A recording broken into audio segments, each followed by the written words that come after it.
नमस्कार, मैं प्रद्युमन जोशीला। 2014, 2019, 2024 तीन चुनाव हारी कांग्रेस और 2024 में भयंकर आंधी में भी हारी कांग्रेस। अब भी जिन लोगों के दिमाग में यह बात है कि कांग्रेस वापसी करेगी या कांग्रेस का राज बन सकता है हरियाणा में, वो इस वीडियो को जरूर देखें।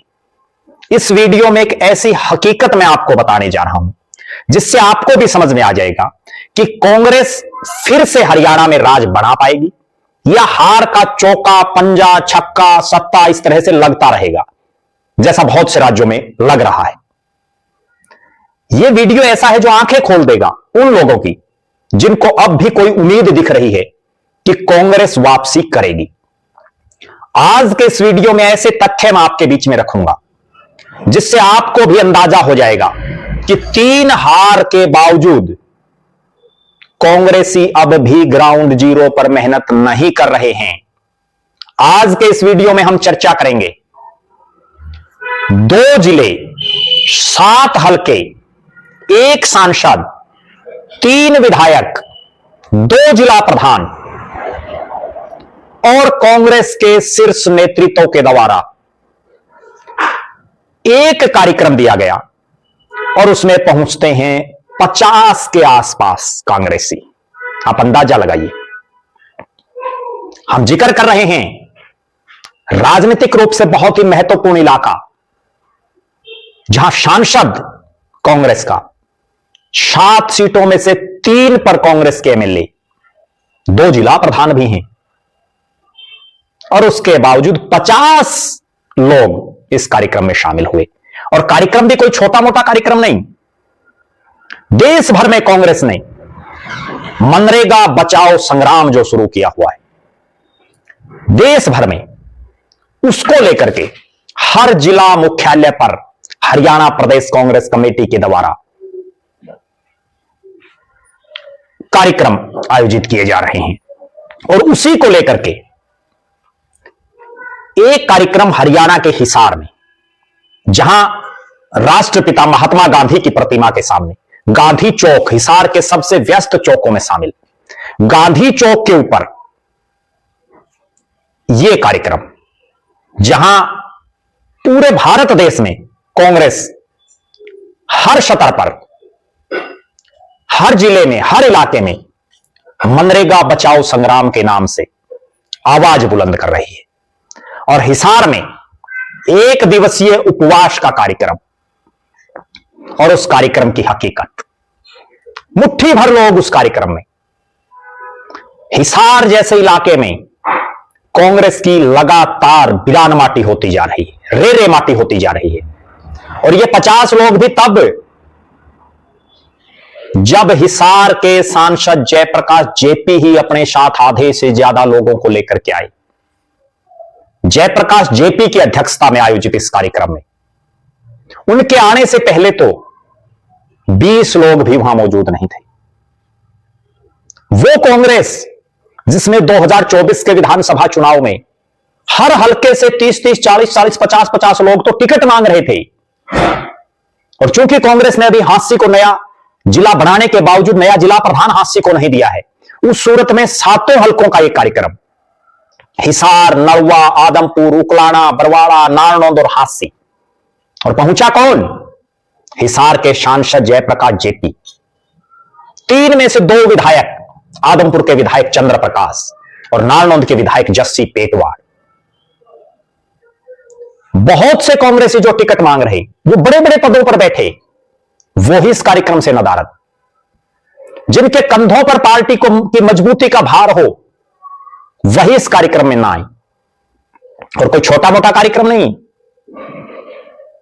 मनरेगा जो कांग्रेस के द्वारा शुरू की गई और जिसको बीजेपी ने उसका मूर्त रूप, उसका नाम बदला, और उसको लेकर के जो राष्ट्रीय ग्रामीण रोजगार गारंटी अधिनियम और उससे पहले महात्मा गांधी का नाम, यानी महात्मा गांधी राष्ट्रीय ग्रामीण रोजगार गारंटी अधिनियम मनरेगा को समाप्त करने के विरुद्ध मनरेगा बचाओ संग्राम।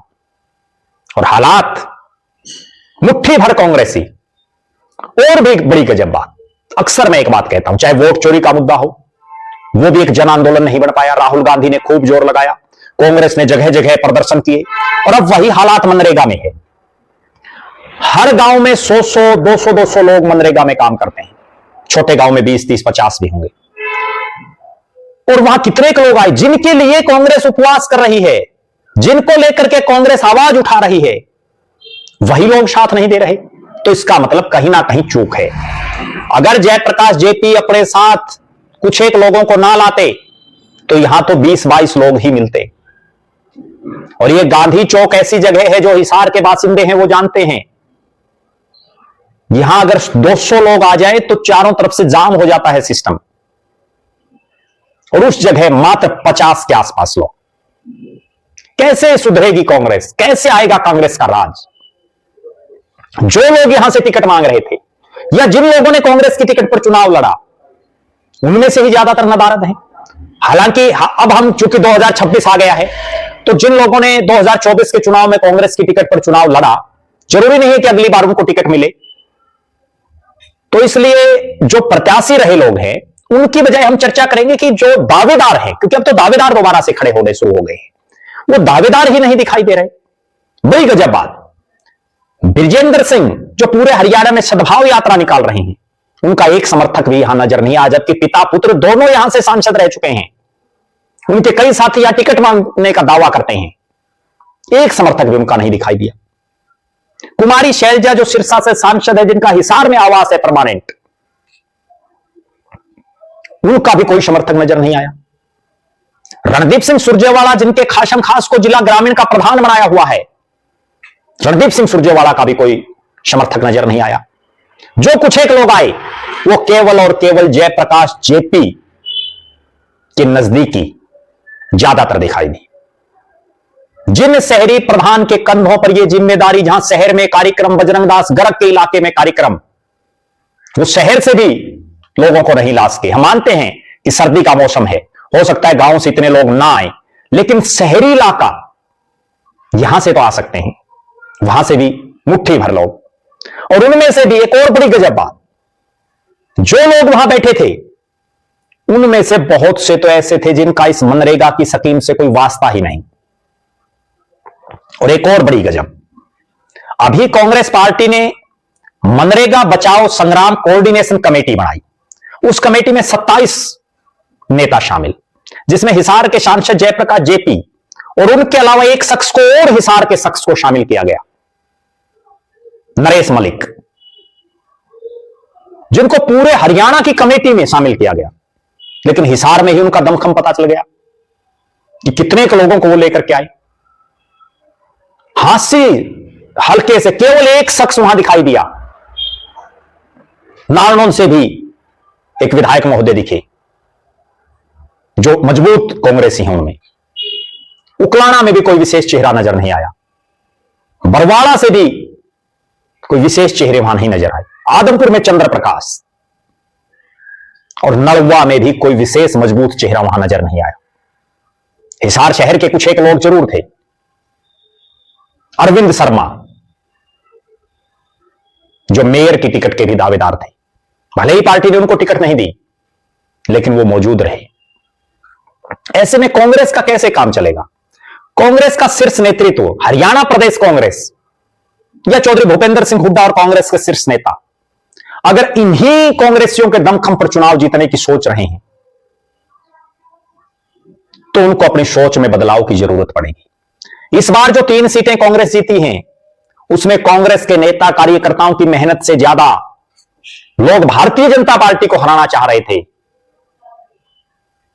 इसलिए वोटिंग ज्यादा हुई है। और अगर अब भी इन कांग्रेसियों को नहीं समझ में आएगा, एक ऐसा इलाका जिसमें अगर सांसद कांग्रेस का, 3-3 विधायक कांग्रेस के, 2-2 जिला प्रधान कांग्रेस ने बना रखे हैं, और उसके बावजूद 50 के आसपास आदमी आना, महिला कांग्रेस, युवा कांग्रेस, कांग्रेस सेवा दल, कई फ्रंटल संगठन कांग्रेस के, लेकिन कोई दम नहीं दिख रहा। अब भी जरूरत है राहुल गांधी और मल्लिकार्जुन खड़गे को ग्राउंड जीरो पर मेहनत करने वाले लोगों को आगे बढ़ाने की। क्योंकि लोकसभा के चुनाव में लगभग 3 साल का समय बाकी है और जिस तरह के हालात कांग्रेस के दिख रहे हैं, उससे अगर यह कहा जाए कि अगर यूं ही चला तो बिरान माटी और रे माटी में कोई कसर नहीं बाकी है और भविष्य भी धुंधल दिखाई दे रहा है कांग्रेस का। मेरे पास बहुत से कांग्रेसियों के फोन आ रहे हैं जो थक चुके हैं पार्टी में, पूरी तरह से हतोत्साहित हैं और दबी आवाज में वो कह भी रहे हैं कि कोई चारा नहीं है। हरियाणा की जनता मजबूत विकल्प की तलाश में आज भी है, लेकिन अगर यूं ही चलता रहा तो प्रदेश की जनता को मजबूत विकल्प के लिए दोबारा से सोचना पड़ेगा। आप दर्शक क्या मानते हैं? एक राष्ट्रीय स्तर का मुद्दा जिसको राहुल गांधी से लेकर के कांग्रेस का आला कमान बड़ी तेजी से उठा रहा, जिसको लेकर के पूरे हरियाणा प्रदेश में एक दिन का उपवास कांग्रेस ने रखा हर जिला मुख्यालय पर, और हिसार जैसे इलाके में कांग्रेस की ये हालात, आखिर जिम्मेदार कौन है इसका? आप भी अपनी बेबाक राय जरूर रखें। कांग्रेस की हिसार में जो हालात दिखाई दे रही है उसका असलियत में जिम्मेदार कौन है? उस शख्स का नाम आपके दिमाग से कौन हो सकता है? आप जरूर कमेंट करें। और हिसार और हांसी जिले की कांग्रेस में क्या आमूलचूल परिवर्तन हो जिससे यहां पार्टी को मजबूती मिल सके, उस पर भी अपनी राय रख सकते हैं। बहुत बहुत धन्यवाद। आपका अपना प्रद्युमन जोशीला।